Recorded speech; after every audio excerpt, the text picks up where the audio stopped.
Hello, everybody, and welcome to a very exciting episode of Chip Talks Health. Today, I am super excited to be joined by one of my heroes, Dr. Artemis P. Simopoulos. So, Dr. Simopoulos, welcome to the show.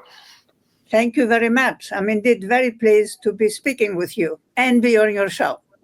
And so excited to have you. And so really, let's just kick this off with, and for those of you who don't know, Dr. Simopoulos should have won a Nobel Peace Prize and probably will eventually win a Nobel Peace Prize for her work on omega-3 and omega-6 fats. She has done the groundbreaking work on that important health topic. And she's done a lot of research on that topic and continues to be very prolific in speaking and talking about that topic. So we're going to talk a lot about omega-3 and omega-6 fats and the endocannabinoid system and all kinds of good stuff. But before we do that, I want to learn a little bit about you, Dr. Simopoulos. So can you tell me a little bit about how you grew up and where you grew up and kind of what your background is? Yes, I'm very happy to speak about that. I was born in Greece and I grew up in the area called Mani, which is the southwestern tip of the Peloponnese. And Mani is an area where it was never occupied by anybody. The Maniots are known for their bravery. And genetically speaking, they're much closer to the Spartans than any other group within Greece. It is also an area where the people built little castles and they fought the pirates. So they have a history of independence, and people in a way have admired their attitude towards everything that has to do with achievement and freedom. And the Greek War of Independence in 1821, it started exactly in the area where I was born. So you've been a long. On March 17th, 1821, just 10 days ago in 1821. So I was brought up then to be independent and to be searching for the truth. And this is a characteristic of the area. And during the war, I went to high school in Kalamata, which is the very big city, very near the Messinian Gulf. And this is an area where actually right now they're filming the new fantastic film on the story of Odyssey. So they're all in Kalamata right now, big write-ups about the actors and the old castles and so on and so forth. So it's a very old area known for its independence, search for truth, and achievement-oriented. This is just the people. Wow, that's really, and so you come from a strong, independent, very, let's say active background. That's really cool. And did you, where did you go to college? So I graduated from high school when I was 16. Okay. And I got the highest grade of any other student in the exams that they were giving. And so I got a Fulbright scholarship and I went to Barnard College at Columbia University. Oh, I didn't know you got a Fulbright scholarship. That's right. Yes. And at that time, it was after the Second World War.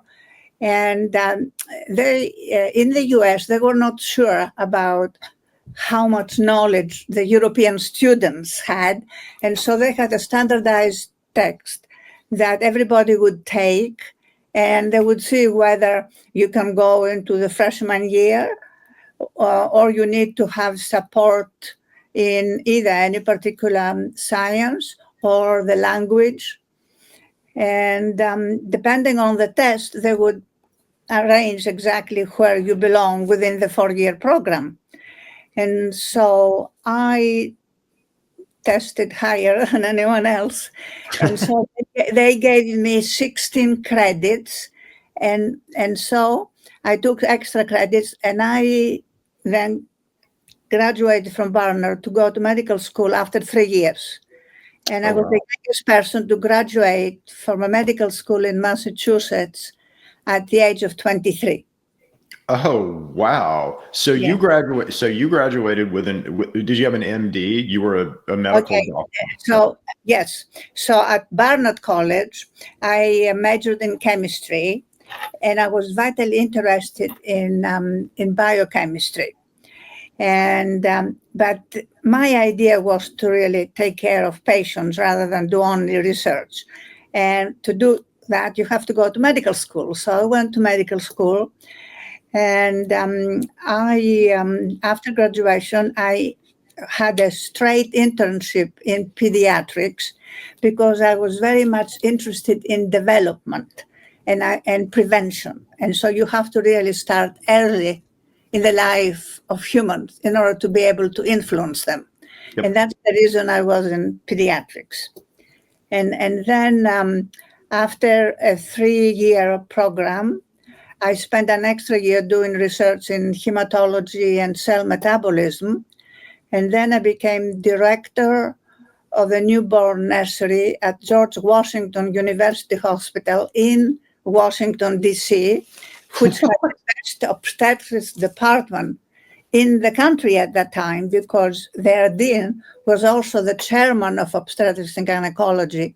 And he had developed a new system called the rooming in, where the mother had the baby in the room with her, that was precisely monitored so it was safe, because he felt very strongly that how close you are to the baby from the very beginning becomes very important in the relationship between the baby and the mother. Okay, so I had no idea you served in that capacity. So that's yes. Yeah, I think and then I had I was professor in both obstetrics and pediatrics. So while I was there, I was, I guess, there for about 4 or 5 years. And during the 5th year, I got a call from the director of NIH, Dr. Fredrickson, because he was following a group of patients with abnormal lipids and wanted, who was director of the nursery, in that case it was I, he wanted a complete evaluation of the baby at birth and wanted someone to be in the delivery room so there is no time missed. So that I then did all the examinations and tests and everything, and I discovered something he was not aware of. And so he said, how would you like to come to NIH? And at that time, I think there was only one other woman at NIH. Okay, and that must have been interesting. Look, go ahead, and then we'll ask about that in a second. But, yeah. So anyway, she was the wife of the director of the Heart Institute at the NIH, and she actually was a cardiac surgeon. Very cool. Yes, I mean, there were other, women with master's degrees, mostly technicians.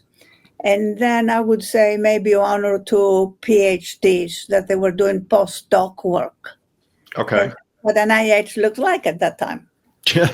And what year was that about? That was in 1978.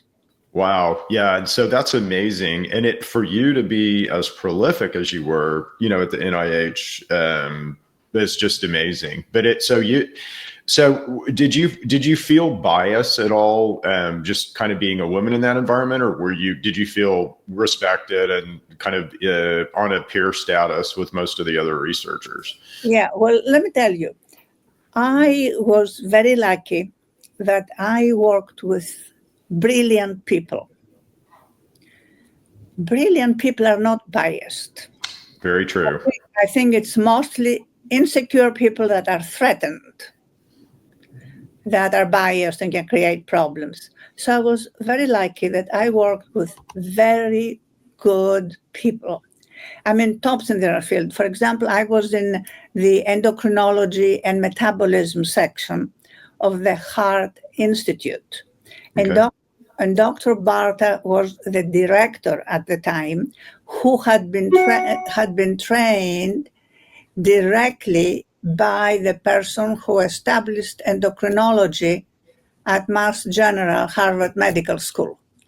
So I learned and worked directly from people who they themselves had already arrived and had discovered a lot in the area of metabolism. And so I spent a lot of time doing research on endocrinology and metabolism. And although I had my boards in pediatrics, because I was interested to understand the beginning of life and metabolism, I thought it's very important that I understand what happens throughout life. So I was seeing children, I was seeing adults, I saw people who were definitely, in their 70s and 80s, and they had managed through proper metabolic control to actually survive into a very comfortable old age. And one of the areas at that time that was very popular was the nutritional aspects of prostaglandin metabolism. Mm-hmm. And as it happened, I was following one of the patients that Dr. Barta had described having the Barter syndrome, which is an abnormal growth type of disease. And we had a big meeting at NIH on prostaglandin metabolism.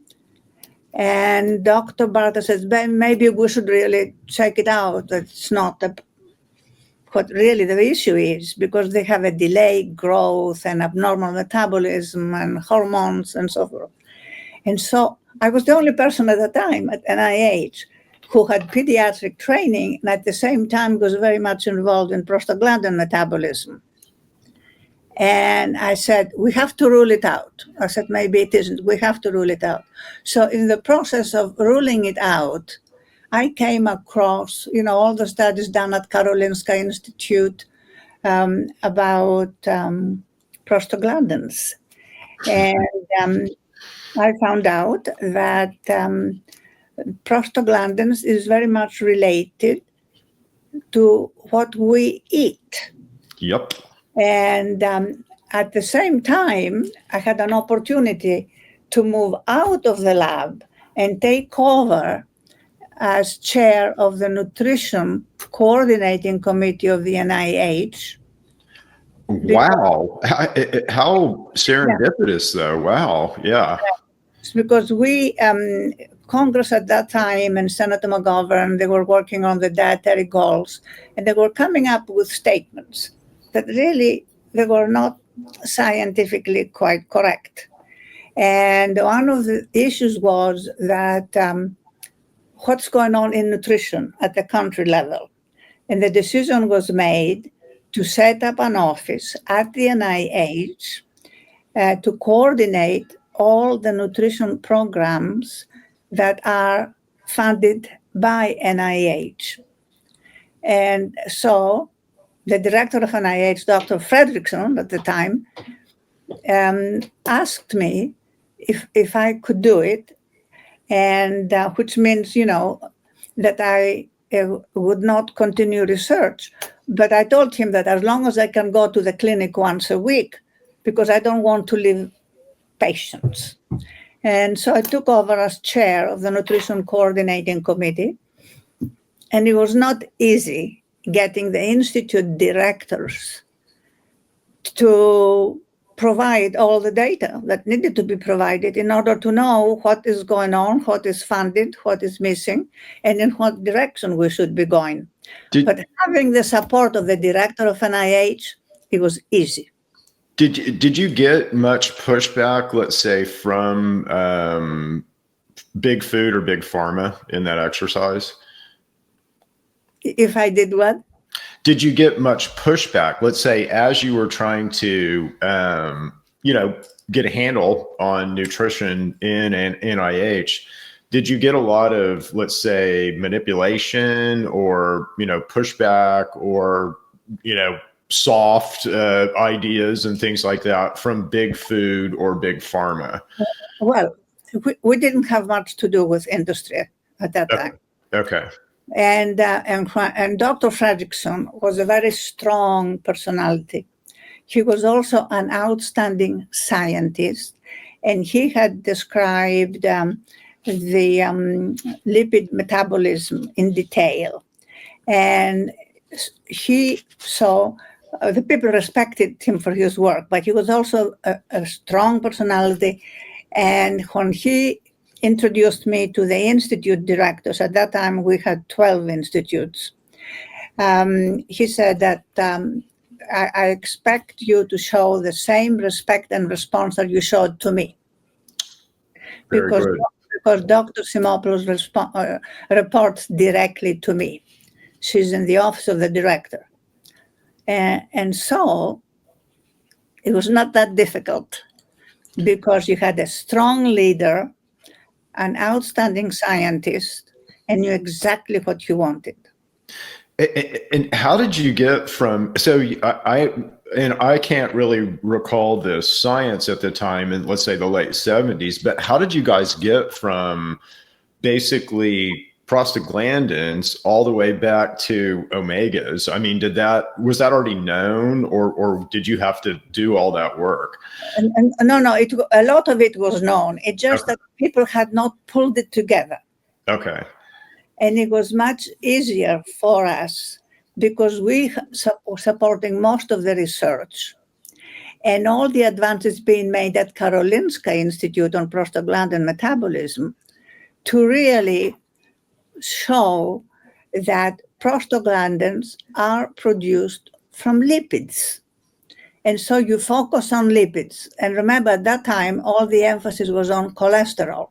Yes. And they had totally ignored the essential fatty acids, although essential fatty acids were defined back in 1922-23. Did we know that they were essential at that time? Did we know that we couldn't? Wow. Okay. Yes. Okay.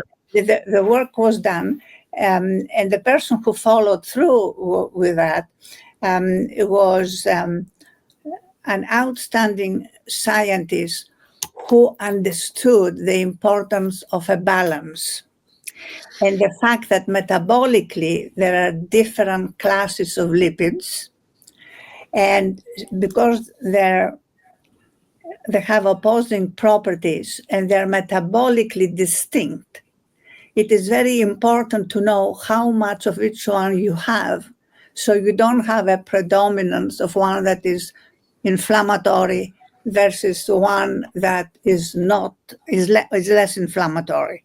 That the whole concept of the balance already had been evolved. It's just that they never looked in terms of what it does to human health. Yeah, and so when did you? Did you get onto, let's say, the like the whole chicken story? The egg story is a great story that you have, so got to tell the egg story. But did you get onto that first, or did you get on more to the impact of, let's say, the ratio inside of a human first, or was it both at the same time? Yeah, no, I would say the first thing that attracted my attention was that the work that was being done at that time by Dyerberg on the Eskimos in Denmark, where he was able to show that heart disease is not only due to cholesterol, because an awful lot of people questioned it then and still question it now. That you have to consider also inflammation and thrombosis. And what is involved in inflammation and thrombosis? In inflammation is having too much corn oil, safflower oil, sunflower, because all these oils are very high in omega-6 fatty acids, which give rise to prostaglandins that are pro-inflammatory and pro-thrombotic. And so it was this advance by Dierberg that made it very obvious that there are other mechanisms involved, and that the lipids are playing an important role, and they have opposing properties, and that in the diet at that time, it was a very high amount of linoleic acid and very small amount of alpha-linolenic. And as you know, most of the sources of linoleic omega-6 fatty acid are from safflower, sunflower, cottonseed oil. Mm-hmm. And all of these oils that are high in omega-6, they flooded the food supply after the Second World War. And that, I think, is what led Dierberg to begin to think in terms of other mechanisms in heart disease, and then began to look at fish oils and their composition. And so this moved very much forward. And at the same time, the studies that were done by Ansel Keys, he totally ignored the essential fatty acids. In fact, there's not a single word in any of the studies he did where he mentions the omega-6 and the omega-3 and the importance of a balance. He ignored the whole studies on Nobel Prize at Karolinska Institute on metabolism. So for a young person who was very eager to know exactly what is going on, it was a time of discovery. Well, and wasn't there there was a lot of, let's say, paid influence into science to kind of demonize fats and promote sugars in the 50s, which also greatly polluted, the water and, let's say, the truth. Yeah. That was the worst part. And as you know, the sugar lobby at that time had paid an enormous amount of money to two of the professors at the Harvard School of Public Health to demonize fats and prevent others from really looking into sugar. That was published in the New England Journal by the law school group of Georgetown University, pointing out exactly the money involved, who the people were. This is very well known. It's in the medical history. Yep. Yeah. But anyway, what was very important is that I, coming from Greece, and Keys paying particular attention to the fact that the people in Crete had less heart disease than people in other countries following the Second World War, even had less heart disease than before the Second World War. I was wondering exactly what are the differences and why people in Greece had less heart disease. Because their cholesterol levels, they were not that much different. But their diet was very, very different. At that time in Greece, people did not have any vegetable oils. It was only olive oil. And they were not fat. Yeah. They were slender. And if you go back in ancient history and you look at the paintings on the various, I would say, containers for oil or for wine, all the young men and women had a very small waist and stood up straight. Yep. And the Olympic Games really emphasized the importance of physique and all that. Well, and then longevity too. So that area of the world was known for, Exactly. I mean, Alexander the Great's generals, they fought on horseback at 85 years of age. Yeah. Yep. Yeah. So I said, I better go and see what is going on. And in the meantime, I developed a fascination for omega-3s that had been so totally ignored and yet they seem to have so many beneficial effects by more or less stopping the inflammatory aspects of the omega-6. So here I lived in a country where they had huge amounts of omega-6 and very little omega-3s. And when I looked into the evolutionary aspects of diet, I found out that people evolved on a diet. Number one, it was balanced, or it had a little bit more of the omega-3s. Alpha-linolenic acid was much higher in the diet during evolution, during the time where our genetic profile was established. So all of a sudden, it was and just real quick, because I want to stop you there, because I think that's an important thing. Do you think that was because we were eating more, like there were more sources of omega-3, like we were eating more greens? Or do you think it was because we had a source that we no longer have? Or do you think it was because the meat that we're eating was eating greens and therefore more imbued with omega-3? I'm just curious on your thoughts on what. Well, at that time then, when I looked at the evolutionary aspects of diet, Yep. it was very obvious that normally in the environment in which people evolved, there was more omega-3s than omega-6. Okay. So what happened in the US that you ended up with the opposite? And I went back, because at that time, Keys was promoting corn oil. Mm-hmm. They were promoting omega-6 to lower cholesterol, although there are studies in England that showed that linoleic acid, omega-6, would lower cholesterol, but will not prevent death from heart disease. Interesting. Or something like that. Yeah. So I then decided I was going to really find out why the diet of Crete was the best diet, why they had the best statistics. And first came the study on the purslane, which is a wild plant. And I was visiting my parents one summer, and we were having coffee in the afternoon, and I saw a chicken had come out of the coop. This was a very big estate, and we're eating purslane. And I did not know that chickens eat purslane, which is a wild plant, very common. And Hippocrates used it for sore throats and had anti-inflammatory properties. And I said, gee, I wonder if that has an awful lot of alpha-linolenic acid. And so when I came back to the States, I was at the NIH at the time, and I was talking to one of my friends, Norm Salem, who was very much interested also in measuring alpha-linolenic acid.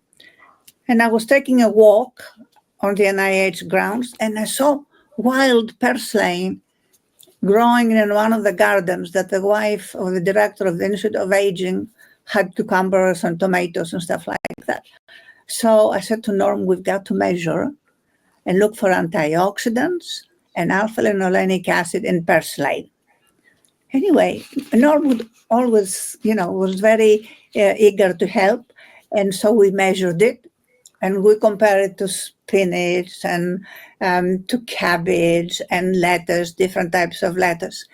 And purslane had 400 milligrams of alpha-linolenic acid, the omega-3, per gram. Wow. And then we calculated even more, and then it turned out to be, actually, it was per 100 grams, which is one serving. One serving is 3.5 ounces, which is about 100 grams, and that will have 400 milligrams of alpha-linolenic acid. And then, remembering that the chickens were eating purslane, I said, my God, at the next trip, I've got to bring eggs. But you cannot bring eggs into the country. You have to boil them and bring them. Otherwise, the Department of Agriculture doesn't allow that unless you went through all kinds of paperwork and so forth. And so the most wonderful thing is that I brought 6 eggs, and we measured it a number of times. And I said to Norm, don't say anything because this is just too good to be true. I'm going back for Easter and I will bring some more eggs from the spring time, because at that time in April, the purslane, the wild purslane, it's all over Greece. Yep. And so we repeated and we published that in the New England Journal. And the interesting thing was that both papers were published in the New England Journal almost right away. Within, I think, 2 weeks, they accepted them because Dobzhansky, who was, I think, either associate editor or one of the editors very active in the New England Journal, was also an evolutionary biologist. And he's the one who said nothing makes sense in biology or medicine, but only in terms of evolution. So all these things, then that's how I discovered, and I discovered the ratio and all these other things. And did you find in those eggs, the parsley eggs, that they had a close to a 1-to-1, or were they? Well, the ratio was from the chicken that was fed. These chickens wander around in around part of the estate, and they're not corn fed like they're here. Yeah. And corn is very high in linoleic acid, omega-6. It's 65% omega-6. So I figure if a chicken eats purslane at 400 milligrams per gram, so you end up with an egg that will reflect what the chicken ate. And that when you compare that to the standard USDA egg in the regular supermarket that Norm went ahead and bought and brought it, and we did for comparison purposes, it was 19 point something, almost 20-1. Then I went back to Crete and studied a lot of their wild plants and a lot of their diet, and it was really absolutely ecstatic to see all this. And here in almost one of the best countries in the world in terms of science and research, and we were feeding the animals grains. Yep. The beef and even pigs. Did at that point, was it known, let's say, that the omega-6, omega-3, omega-6 ratio would also be completely reflected all the way down to, let's say, hemoglobin and cell walls and all that? Or did that kind of come after you guys did the groundbreaking work? No, I think people began to look at cell membranes, function and metabolism. And they were able to show that the metabolites of linoleic and alpha-linolenic, such as arachidonic acid from the omega-6 linoleic, and EPA and DHA from the alpha-linolenic acid, their functions are dependent on the amount that is on the cell membrane.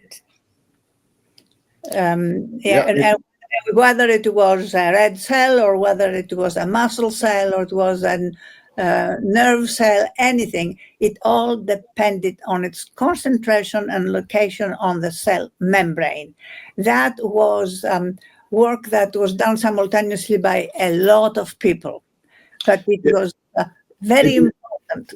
And were they able, and just curious, because I know this is pretty well known now, like, LDLs. So LDLs are the transport for cholesterol, and LDLs will become, they're reflective, let's say, of omega-3, omega-6 intake. Omega-6s are sticky, and you need some stickiness, let's say, in a cell wall, because it's got to stick to the, side of a vessel and transport.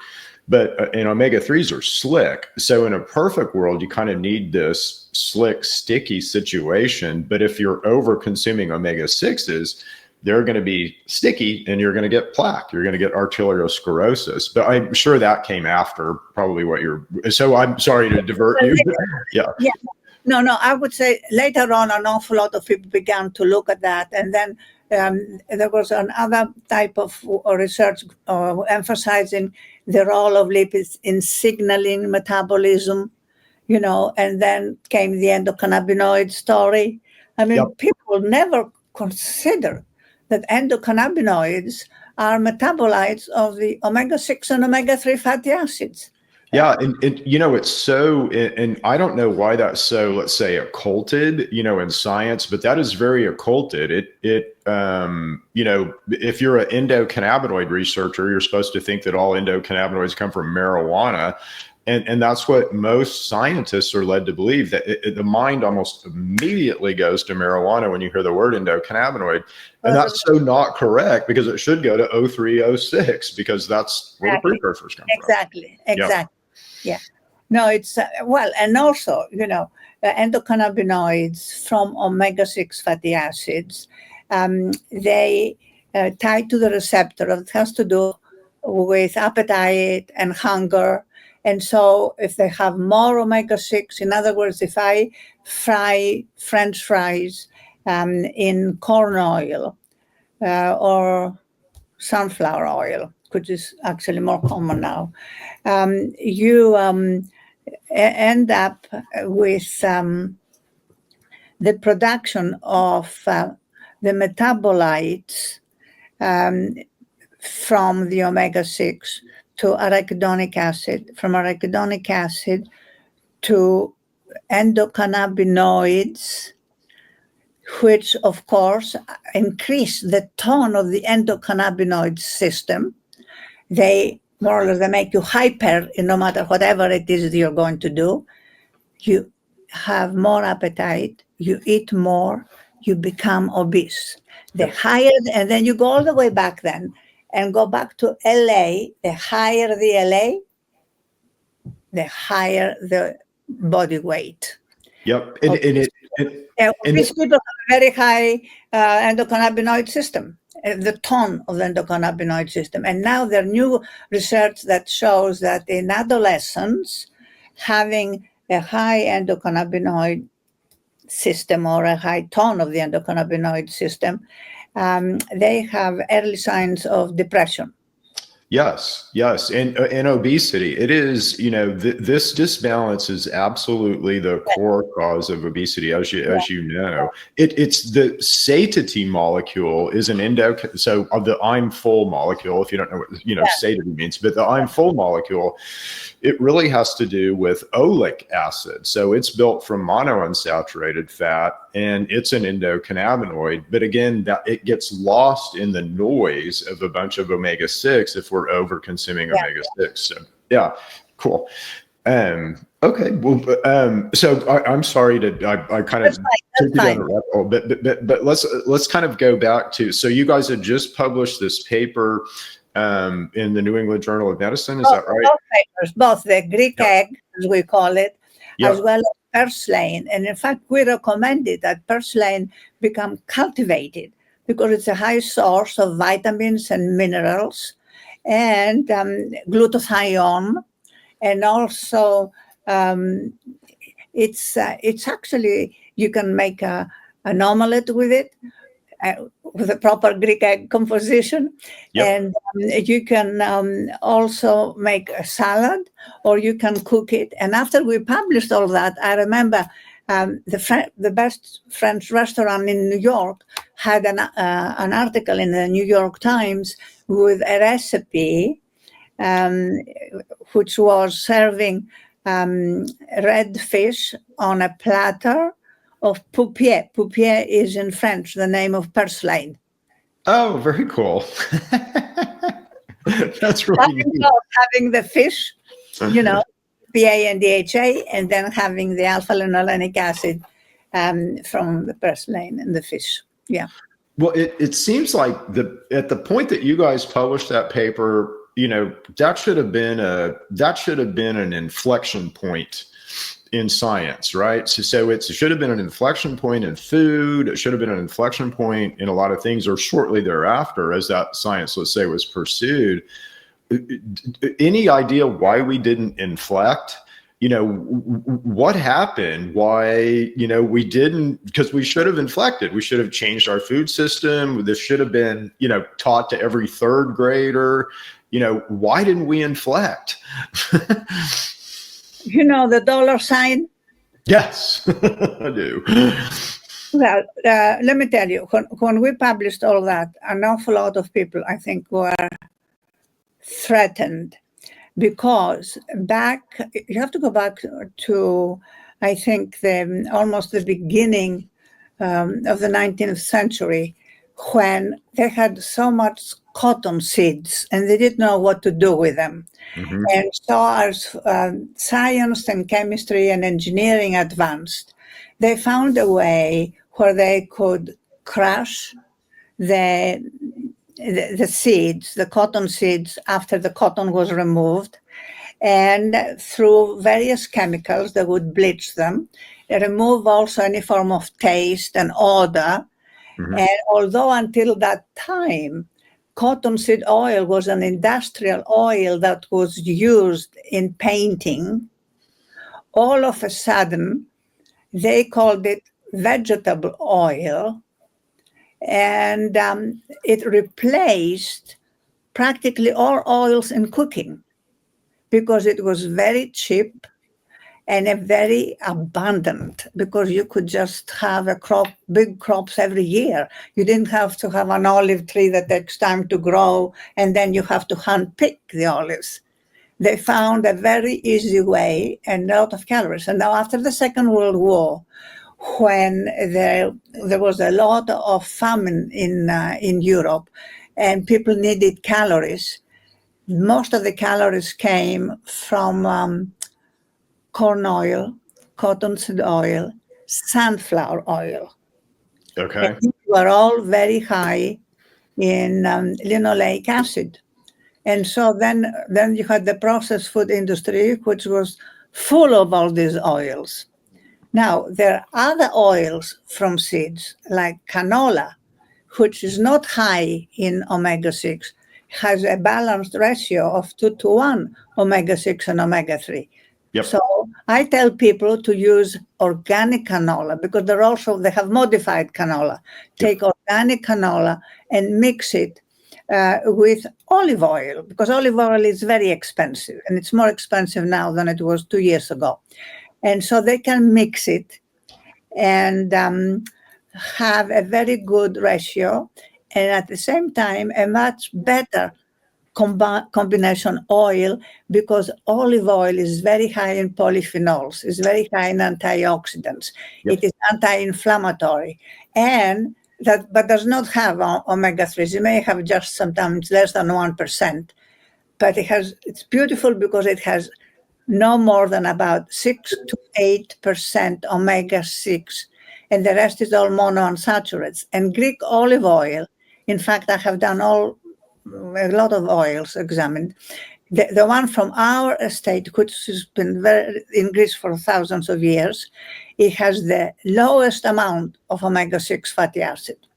Oh, that's interesting. Is it that? And it's just interesting that happens to be your family. I grew up on an oil that has the least amount of omega-6 fatty acids. Yeah, that's really interesting. And did you know, I don't know if you know this or not, one of the first limits on food, let's say health limits, and I don't know why they limited this, because they shouldn't have, was oleic acid, was monounsaturated fat in olive oil.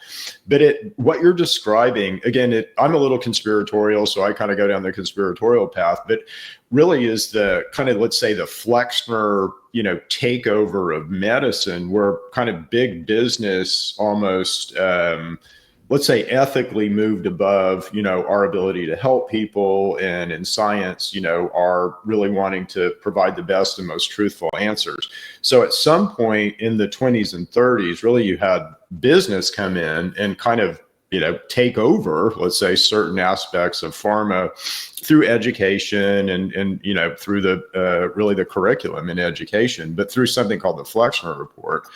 And, we stopped telling the truth, which, somewhere in the, 30s and 40s, we kind of stopped telling the truth about science. And so thank God there's people like you who are ethical and moral and have, kind of come up through that mess and have fought for the truth and continue to tell the truth.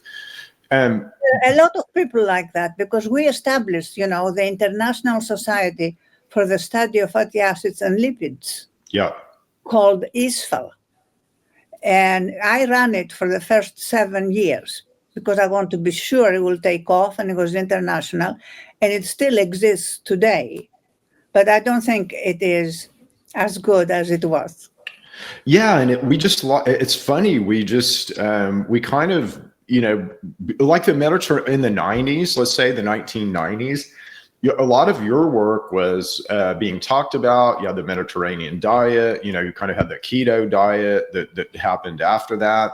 But there was a lot of interest in this, and then it just kind of went away. And if you look at what's happened to childhood obesity, our obesity, even things like neurodegenerative things like autism, again, omega-3s provide the resolvins and protectins that we need to, guard our mind and our brain. So we've got all these neurocognitive things, but I see these as directly related to this imbalance.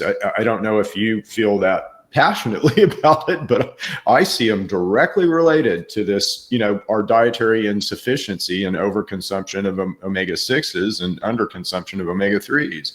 And in my world, this goes back to the endocannabinoid system, which is kind of a completely separate, but also, encompasses everything that you've studied. So it's fascinating to me why this isn't just an all hands on deck, COVID type action, on omega-3, omega-6. We're killing ourselves, and we're just letting ourselves, we're letting people do it to us, and we shouldn't anymore because we have the science. We can prove the science. Yeah. And the science says we're doing it wrong right now. Yeah. And I'll tell you, this is a very important issue. And I faced that at the very beginning. Back in 1985, we not only I chaired the Nutrition Coordinating Committee, but as we were expanding all this knowledge, there was a lot of excitement. And so they said, maybe we should really coordinate all the nutrition research in the Department of Health and Human Services. So my office expanded. We coordinated all the nutrition activities.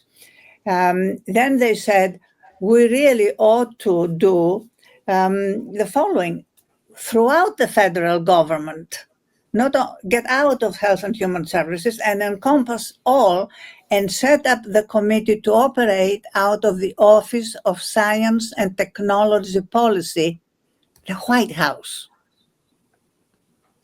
Okay.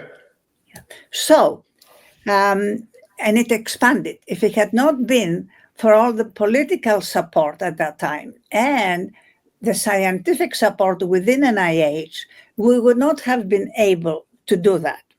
So what changed? I think it's the food industry being terribly concerned about the changes in oils, because they have a very cheap oil. It's a very cheap source of calories. And I think it's scientific, but it's also political.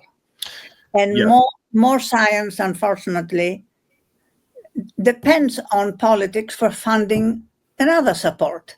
So I felt at that time that what we need to do is we need to have a conference. So in 1985, I chaired the conference, and it's called The Health Effects of Polyunsaturated Fatty Acids in Seafoods, because they were ignoring a tremendous amount of knowledge from being incorporated. Mm-hmm. And so this was the beginning, and it really has a lot of very early work that was done. Then I really felt that I ought to do something for the public. And so we did the Omega diet. The Omega diet is now 22 years old, and it has been translated into 12 different languages all over the world.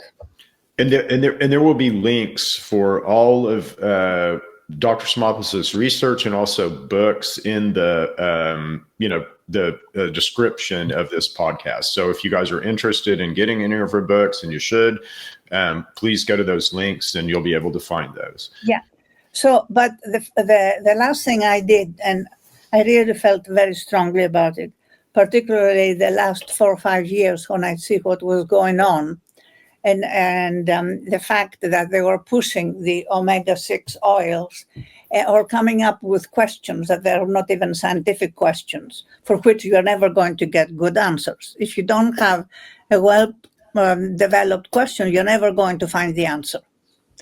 So I felt that that in the United States, there now enormous interest about health. And people are vitally interested in trying to understand what's going on within their bodies and what they eat. So I decided I was going to do a book for the public and written in such a way that it could be used by a physician or a high school student or a teacher, dietitians, anybody who's interested. What are the components of the healthiest diet? And what are some of the political I would say, problems that are developed. And I decided that this book, I'm also referring a little bit to philosophy and stuff, it has to really have a Greek column. And at the bottom, it has to have all the foods you can eat in small amounts because they're balanced and they're in good. And then if you want to do it on a daily basis, how you do that. And the importance of genetics, exercise, and balance, the concepts of balance. An awful lot of things need to be in balance. And this book is available online for free all over the world because I honestly wanted for people to understand the healthiest diet for you and what are the scientific aspects. Because I know that, they know a lot of science, and trying to, and then make it available so people don't even have to consider. They can just download it. Practically everybody has computers. They can download it. And it is just the most fantastic type of thing that if you ask me, what's the thing you are very proud of? I would say doing this book. Now, so far, between the number of readings and the downloads, it comes close to 50,000. Wow. And again, I think the fact that when people realize that you have done this book and that this book is available for free, that number is going to go way up. I can't tell you in my daily life how many people ask me, what should I eat? How should I eat? You're talking about this Omega-3, Omega-6 stuff. We don't know what to eat. So it's so important. And again, we're going to hopefully invigorate your book here because it needs more downloads than that. It needs to have millions of downloads. Well, right now it's being translated into Greek, and the Greek government decided to make it available throughout the educational system, from primary school to graduate schools. And then there is another group that is getting together with 4 other nations on the scientific concepts of actually it is the Hellenic diet, the healthiest diet. That's what it is. It's the diet of Crete more than anything else. So I would say, because the publisher said, well, there are people who really love to have books. I said, okay, make it also available in hardcover, and they have to pay for it because it costs the publisher more. Yep. So I really feel that making the book freely available and having people become more interested in the scientific aspects, because it's not difficult to comprehend. then you don't really have to be driven down the wrong path by the advertisers. Yeah, exactly, exactly. So how do you like? What excites you now in science? So, are you still, let's say, excited about just deeper understanding of lipids and kind of metabolism and how they work and how they form and function into us? Or are like, what's exciting as you look at science right now? What's exciting to you? Endocrinology and metabolism, along Okay. with genetics. Okay. Very Because cool. people will be able to understand who is at risk early in life and measure hormones and metabolism. And then you can give personalized advice. And eventually the people will do it on their own. You don't even have to give them the advice because they will know. Yeah. So family history becomes very important. And good diet and physical activity. Physical activity is almost as important as diet. Absolutely, and the sun, is pretty important to our Yes. function. Yes, and so the Greeks knew that very, very, very well. So do you, as you look at, let's say, the current political, so in time, we've just had Donald Trump has been reelected, and we've had a new HHS secretary recently confirmed, named Robert F. Kennedy Jr. So are you excited about that configuration? Do you see that as the potential to, let's say, reinvigorate this science and kind of get it back out in the public eye and start helping people with it? Yes. Well, I think it should be the golden age of nutrition and health. Yep. And are you, and it's just kind of an interesting sidebar, but have you played around with any of the artificial intelligence tools? No, I'm not really very savvy with computers, and I always had very good secretarial and administrative support. And also, I have noticed, and also I hear that from other people, when you write, your thinking is much more precise than when you type. Yes. Yeah, no, I agree with that. And the only reason I ask you about the AI is because it's going to validate everything that you've done.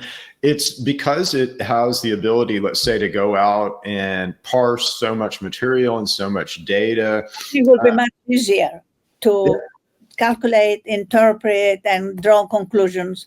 Yes, I think they're all very important. No question about that. Yeah, but it's and the only reason I ask you that is it's a I think over time it will be like an authority source, right? So we won't look to, let's say, our current authority sources would be people like you, but also other people in science. We're going to kind of begin to look at this bigger kind of picture as having a lot of authority.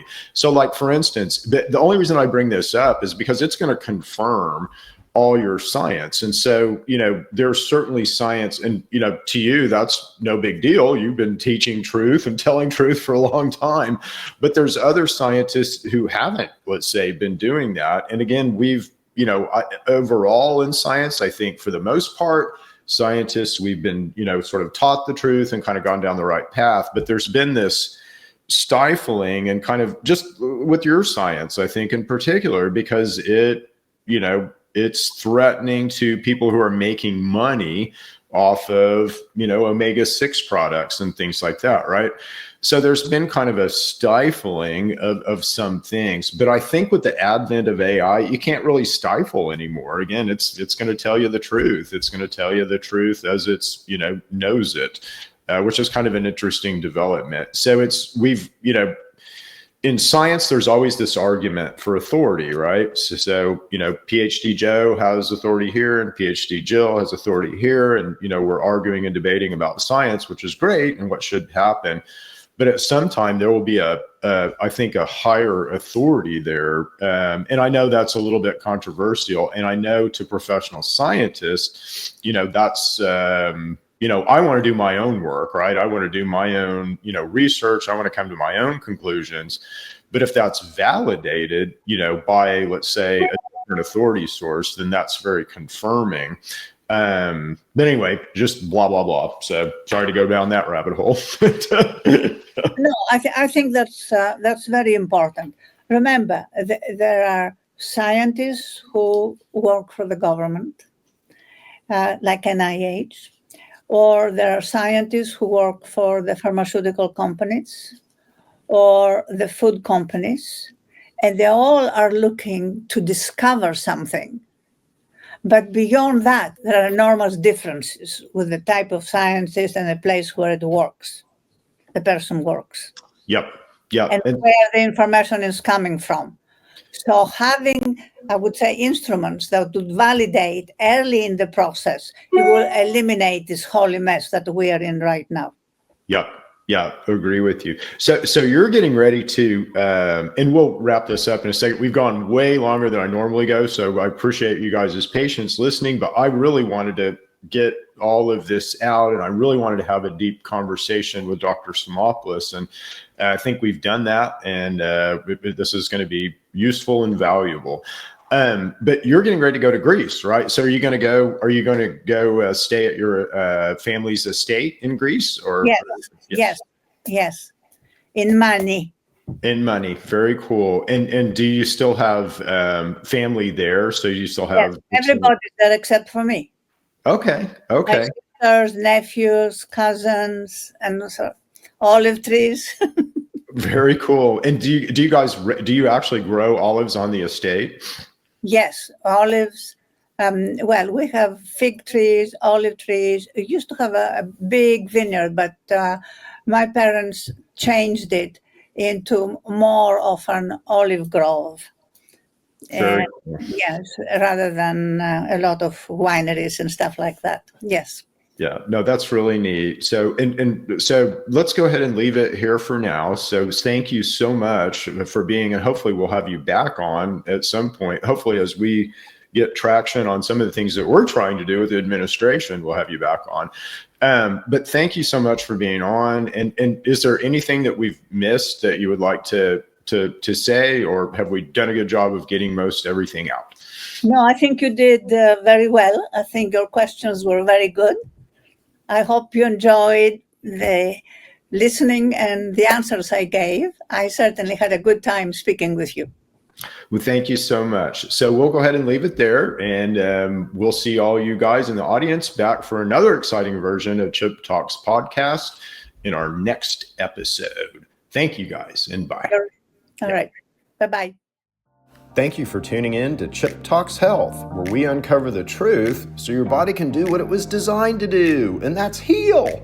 If today's episode helped you think differently about your health, give us a like, subscribe, and share it with someone who needs it. Want to go deeper?